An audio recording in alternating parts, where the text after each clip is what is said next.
Hard Mark Podcast. Shrimp on the barbie. Shrimp on the barbie. Do you respect that? That's corruption. I could make a fake snake. You do not pee in the pool. You not pee On the barbie. All of myself is clean. Broadcasting from Ryan's roof.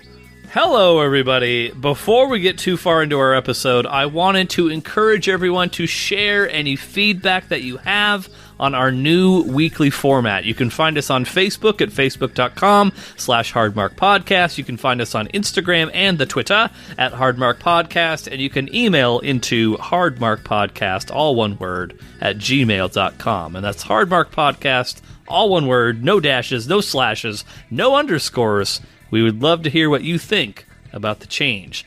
Now, I know for myself, as long as this new format does not create a ton of extra work for me, I'm happy to continue with this format. But having said that, Ryan, I have got some great news.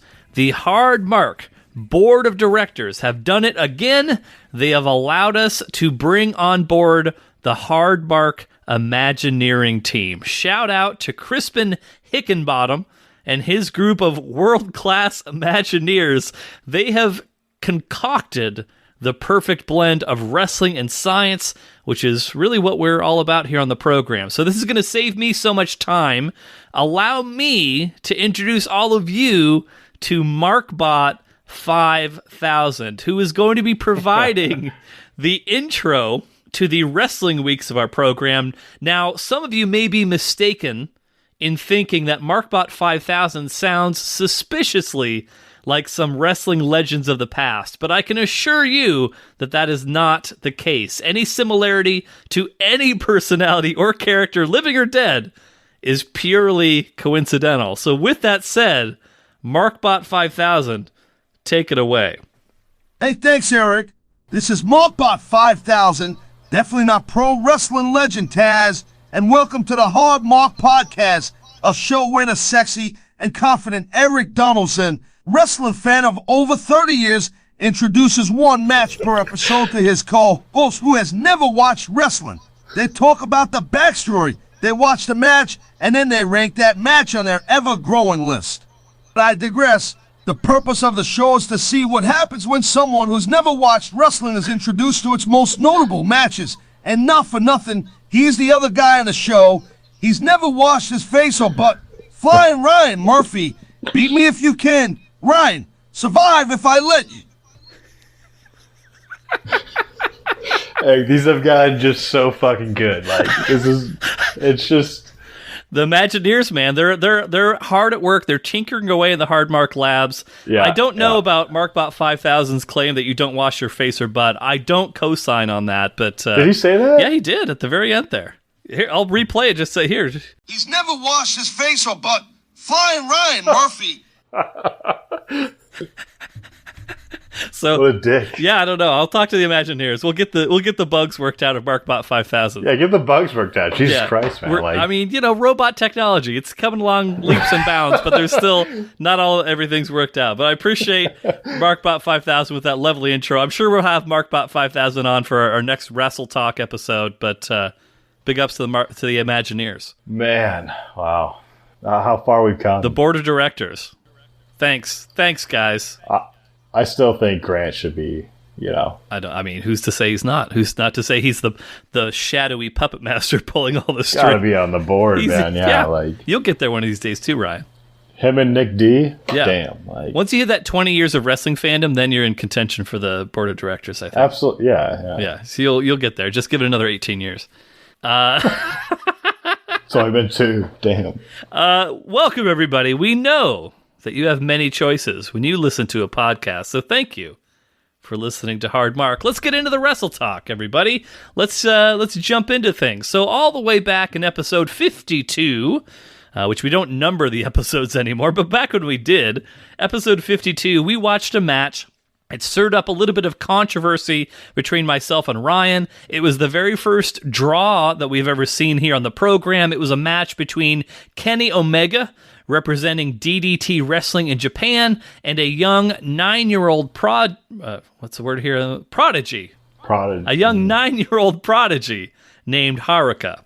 We talked a little bit in the lead-up of that match about Omega's background, the time he had spent in WWE developmental, and his exposure to the wild style of wrestling that DDT had pioneered. But one thing that we had not discussed was the man who inspired Kenny Omega to make the move from Winnipeg to Japan, who was a man by the name of Kota Ibushi. So it's rumored that Ibushi was raised in a wealthy household where the free-spirited Ibushi was free to pursue any dreams that he had, which would lead to his pro wrestling career really beginning to take off. So Ibushi made a name for himself with his wild wrestling style, which combined his kickboxing background with incredible athletic dives. Ibushi was truly a physical specimen. In many ways, Omega and Ibushi's strengths and sensibilities around wrestling were identical, despite the fact that they hailed from different continents. Pause here. Anything that you need some clarification on so far, Ryan? I need a notepad, Eric. This is what I should have done for this. I need to jot down notes. That's what I need. What would be the notes that you're jotting down at this point if you did have a notepad? Like the name, Kota Ibushi. The journey. Japan, kickboxer, wealthy family, question mark. Just really simplifying this for me. Yeah, Kenny Omega, Winnipeg, curly hair. No, I don't have any other questions. That's how in sync Ryan and I were always cycled up, period and otherwise. So while Omega and Ibushi began as rivals, it wouldn't be long until they formed a tag team, combining their talents to showcase their abilities as a unit.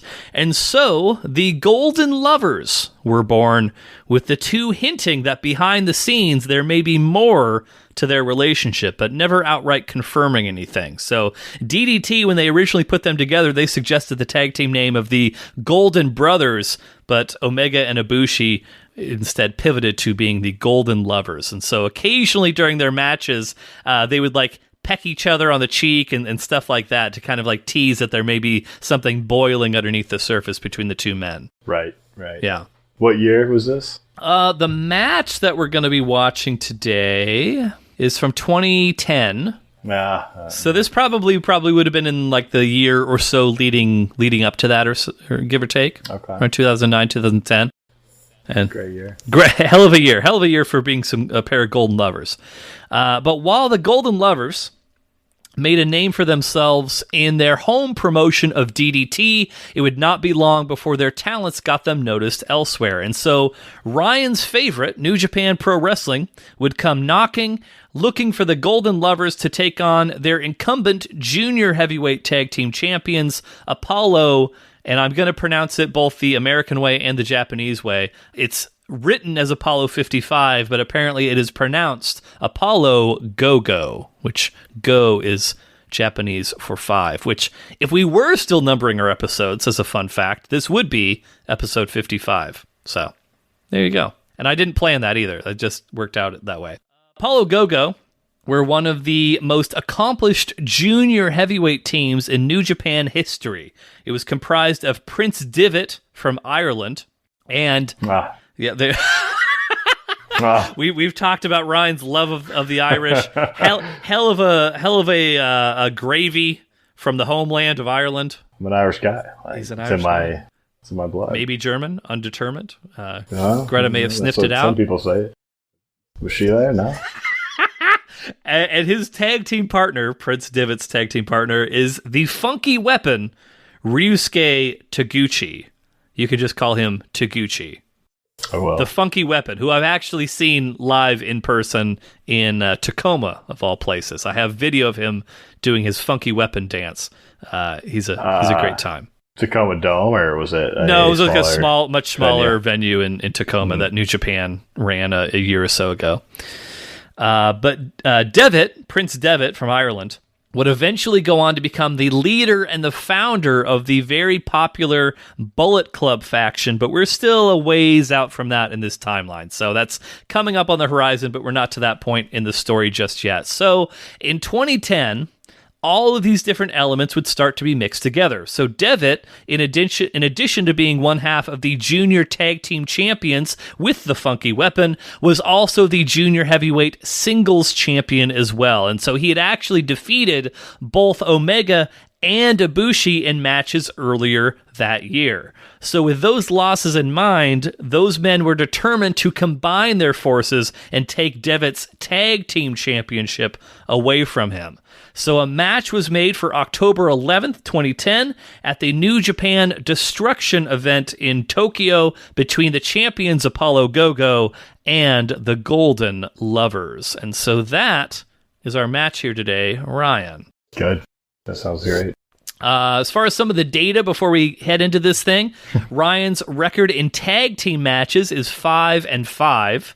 So I don't know if that really gives us a whole lot to go off of. His average ranking of matches that take place in Japan is 21 out of 61 matches so far. So Japanese matches tend to be a little bit higher in our list. The average, and this is actually something that I had a hypothesis that I wanted to test. Turns out my hypothesis was incorrect. Ryan's average ranking, when he accurately predicts the winner, is... is 31, so basically about half. Oh, okay.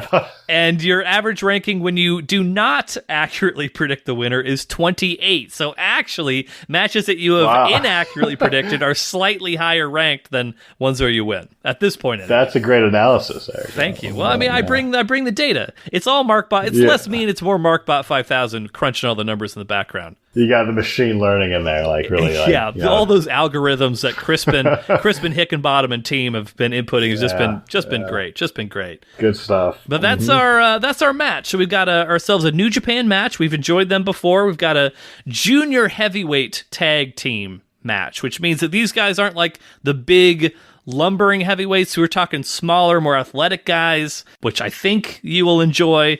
But we'll see. I know that you did not enjoy Kenny Omega's last match against Haruka. That is in our bad section at the moment, which I vehemently disagreed with. But, sometimes baby has to have their bottle. But anything else before we watch the match here today, Ryan?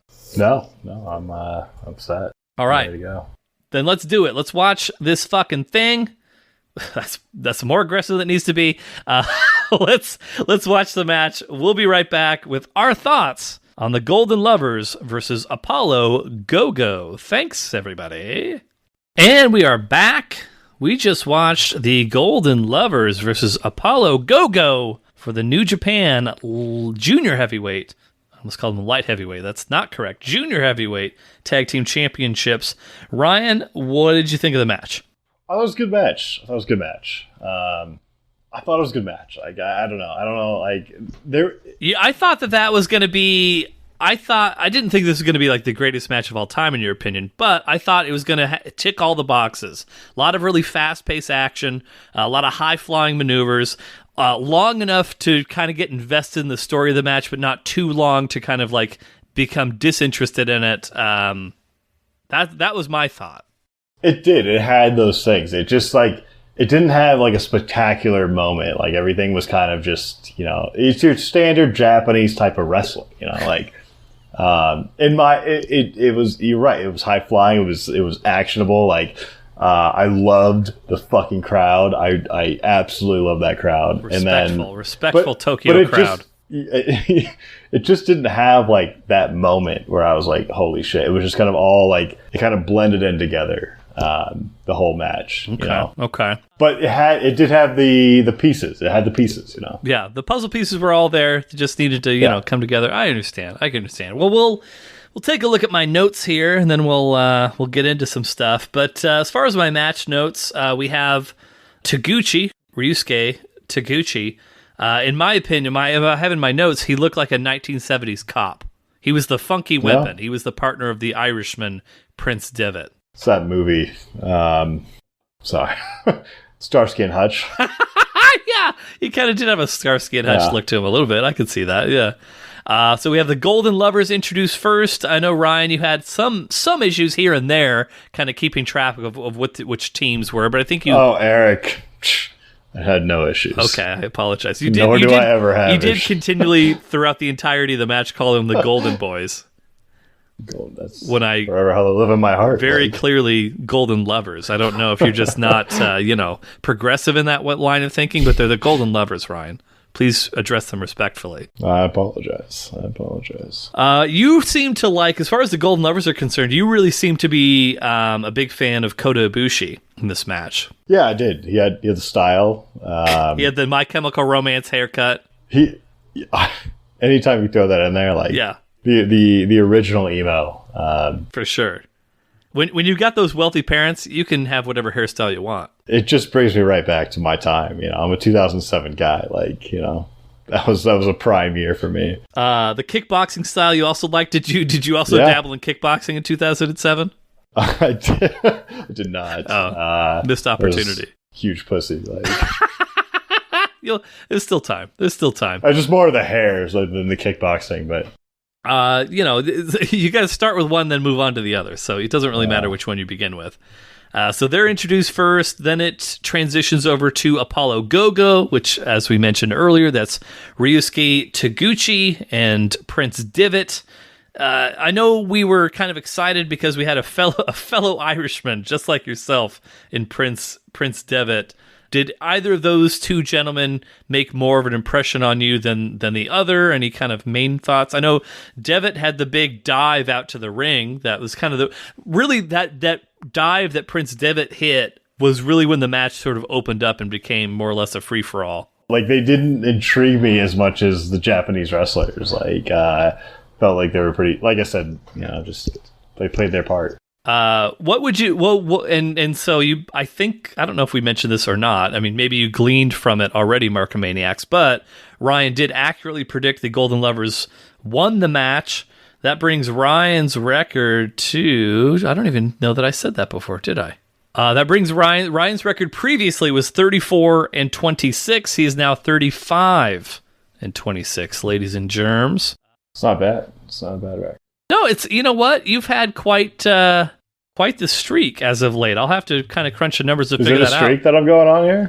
It's a couple. I mean, I don't know if we're counting the draw. I think that's kind of the question because, I mean, last match I think was the Owen Hart versus Steve Austin match where you won under dubious circumstances because clearly that shit was fake as fuck because Steve Austin should have been pinned. But I don't know. You're doing pretty well as of late. I mean, this is among the highest you've ever been above 500. But was there a particular item thing that happened, something that caused you to choose the Golden Lovers to win the match? Honestly, I'll be honest. Their style stood out to me immediately. Okay.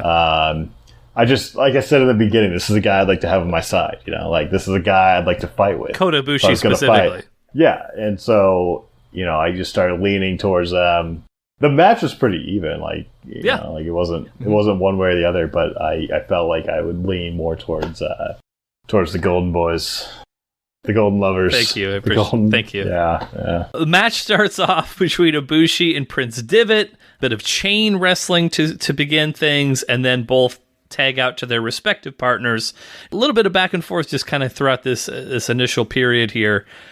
Really, I think when the match starts to pick up in volume a little bit, seems like when Omega and Devitt are in the ring, and then you see some double teaming with the Golden Lovers on Prince Devitt. They hit a big double leapfrog kick and facebuster combination. I think that the tag team maneuvers of the Golden Lovers seem to be a little bit more advanced than that of Apollo Go-Go. Apollo Go-Go seemed like they had their own kind of individualized moves and then occasionally would jump in, but the Golden Lovers were very much in sync their maneuvers throughout the match. I mean, we saw that. Not to jump ahead too far necessarily, but we saw where they were going for the Golden Shower, which is a twin 450 splash from the top rope, which is incredible. Splash. 450.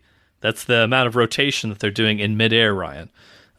Dual 450 splashes is the Golden Shower. Could have just peed on him, from the top. Could have just peed on him from the top. That would also be a really good move. But moving along, we have an Argentinian backbreaker. Everybody loves an Argentinian backbreaker. That's where Kenny Omega had Prince Devitt up on his shoulders. We were talking about a nice little chiropractic adjustment during that time frame. You didn't seem like you'd be interested. I was somewhat intrigued by it, though. I have lumbar issues, though. God, I mean, I don't like stuff like joints bending in the wrong direction. And he was just like up and down, like looked like it hurt. Yeah, see, Eric, I do not like that at all. That's the one. That is the main one I do not like. Oh man, people put it down there, and people do it like. Sorry, not to get off track. You're gonna regret telling me this before Vegas, by the way. It's when people like point at your desk and they're like, say, and then they just press their finger down and. I no longer hear anything you're saying. I'm just like disgusted. But anyway, let's see. Where do we leave off here? I guess we'll just jump ahead here. I will say. So you mentioned how Kota Ibushi, that seemed to be like a partner that you would want to have in a tag team type of situation. Ibushi twice kicked his own teammate. Once because of sheer negligence, once because a move was countered, and then he just double booted Omega right in the face. But just something to keep in mind if you do form this partnership with Kota Ibushi. But here's the thing: it's just friendly fire happens. Like it's part of the game. Right. It's part of any game. You have a good partner, you might get friendly fired on. But hopefully it goes in the right direction more so than the wrong direction. That's fair.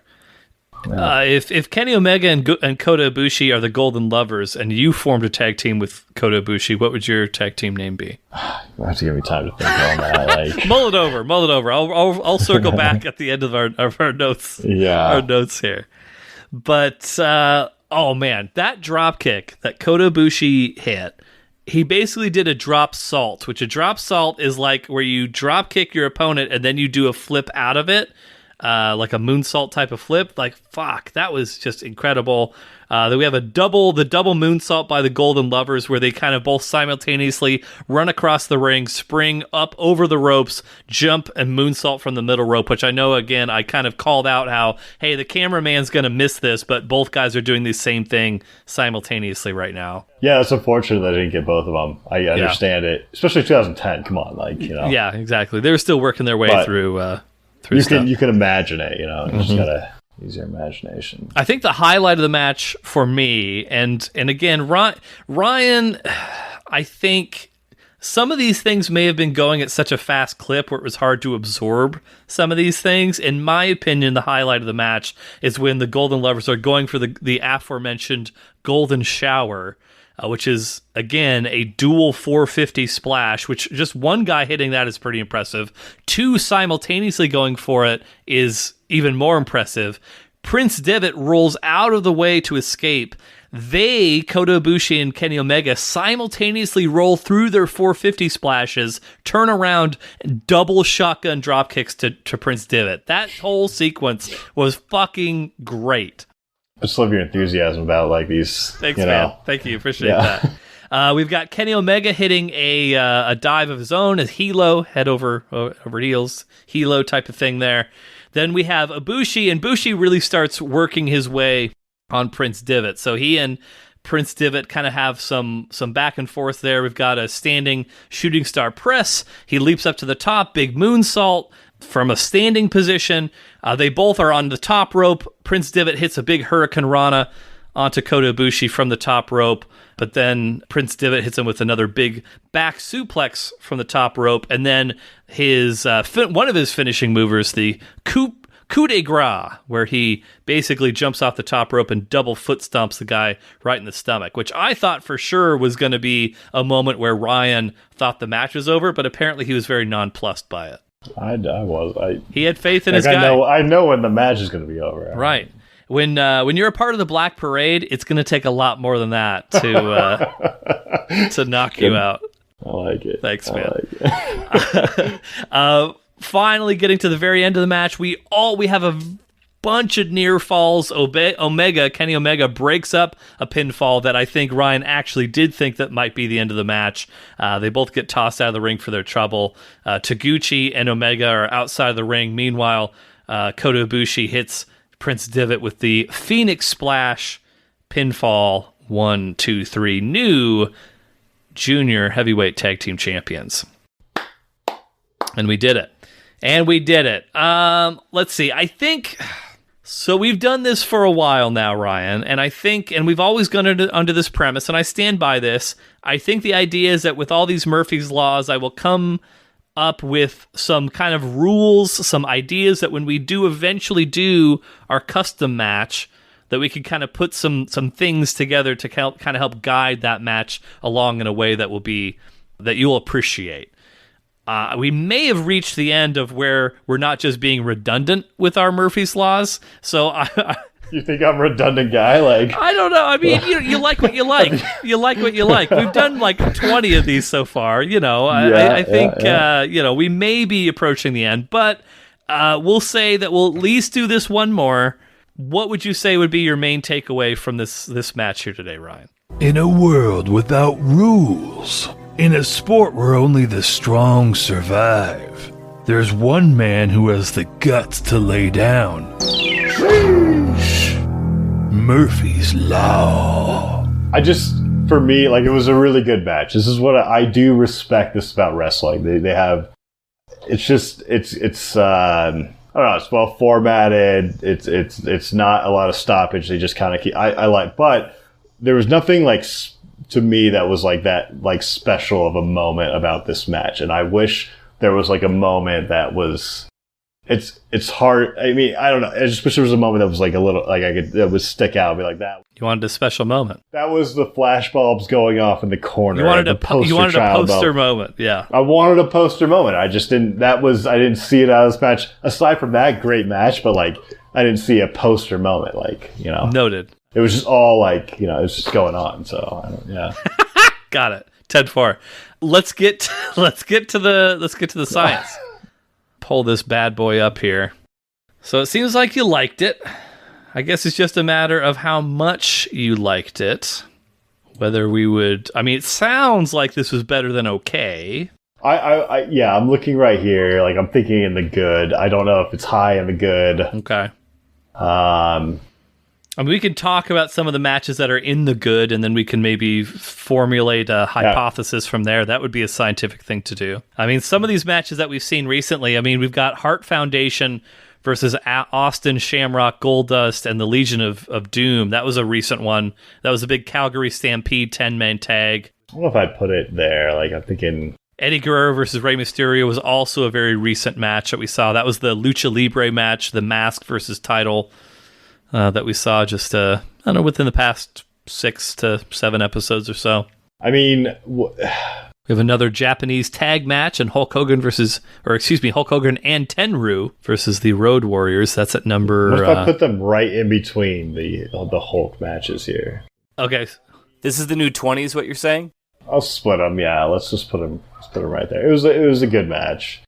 Here's what I'll say about this. This is not the first time you split the Hulks. That term has been thrown out. This may be a shirt coming up in the future at some point in time. Split the Hulks. Bring it down to Vegas, and I'll purchase and wear it. Perfect. I do appreciate you have ceased, since we kind of revamped our list here. You have ceased targeting Charlotte Flair versus Ronda Rousey. So, you've given up your misogynist ways. So for that, I thank you. You're welcome. I'm sure they'll be targeted again. I don't want to mislead the people. Yeah, they're all the way down to 37. So who knows? It's something's got to really not hit you in any strong way, positively or negatively. That's the biggest section of this match, is like, which kind of makes sense. It's the okay, like, yeah. But they'll be targeted again, just like I target the Hulks. Like. That Hulk. No, it's not because, I target anyone. I'll target anybody. Like, I know you will. I know how you operate. Okay, well, let's finish things out the same way that we always do. Every episode of our Wrestle Talk, we got to finish it out with Eric's Wisdom Tree. This is stupid, but I'll just do it. We've all eaten pizza, young and old. Rich man, poor man, everybody loves a good pizza, a good sit and a good pizza, sometimes together at the same time. Have you ever noticed how, especially, and this is less common of restaurant pizzas. This is more of a take and bake type of situation, or like a, maybe not tombstone necessarily, but you get the idea, like a frozen pizza type of scenario. If you are like me, and you've noticed that on certain frozen pizzas, there's those little red squares on the pizza. Like cubes. Yeah, little red cubes. Yeah. Mm-hmm. Have you ever known what those little red cubes are? I think they're just pepperoni, right? Like, well, you kind of ruined my fucking wisdom, but yeah, it's diced pepperoni. Yeah. You don't like it? No, I'm just saying. If you didn't know what that was, it's diced pepper. Because here's what got me to thinking on this. Because I was eating a pizza. For anyone who's a big Costco guy like me, Motor City Pizza Company. Ryan's had that over at my abode here at Hedonism before. But they have their pizza. It's like got the normal thin sliced pepperoni on it, which is, the normal way that you have pepperoni on pizza. But then there was also the little red diced cubes, and I remember looking at Heather. I was like, "What the hell are these things?" Like, and she's like, "Oh, it's just pepperoni." And I was like, "Oh, how that's weird that it's in a different form, but I guess that makes a lot more sense than anything else that it would be." But yeah, those little red cubes, it's just diced pepperoni. I just think, like, I'm not a fan of it. If you add that, I'll fucking eat it. That's good stuff. Like, I mean, you'll eat a well done steak. So I mean, there's not really Eric, do not disrepresent me like that. All right, I'm not. With ketchup, and he'll cut the whole thing before he starts eating it. If we have a steak dinner together, not that I fucking care. In Vegas, Eric, if we have a steak dinner together, do you want me to cut up your meat before you start eating it? I would ask at least. If you give me one of those Subway tips, maybe I'll consider If you did it, I would eat it fully cut up. Like, have you found any cool restaurants that we should go to in Vegas? So, like, it's just, I mean, there's probably a lot of them. No, like, you haven't. No, it's just, any. I haven't. Well, I live in Summerlin, Eric. I live in the fucking burbs. How many times have you been to the Strip so far, Ryan? Once? Twice?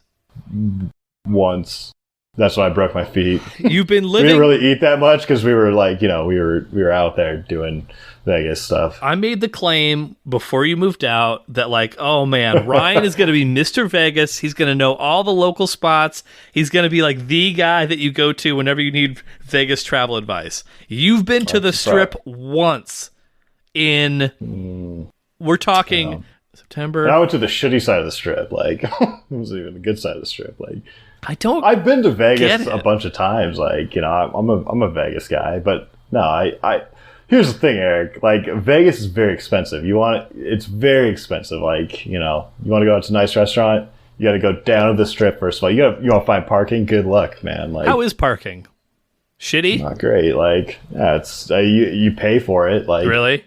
Oh yeah, like, I mean, it's not. I mean, you pay maybe $10-15, but you pay for it. Like, then you got to walk wherever you're going. I don't know if you drive. Most people don't drive on the Strip, right? Because you're. But yeah, I mean, I don't know. There's a lot of good places, but it's just Vegas is probably going to be the most expensive town you eat in. Like, right? Like, because people, That's, do you think a lot of Vegas pizza places have diced pepperoni on their pizzas? Here's the thing. To go into it, diced pepperoni is fine. I'm all for it. It's good. It's fine. But it's just probably like extra like sodium that you don't need, right? Like, it's just little bites of extra sodium that are just packed in there that you don't need. All those nitrates. Ugh.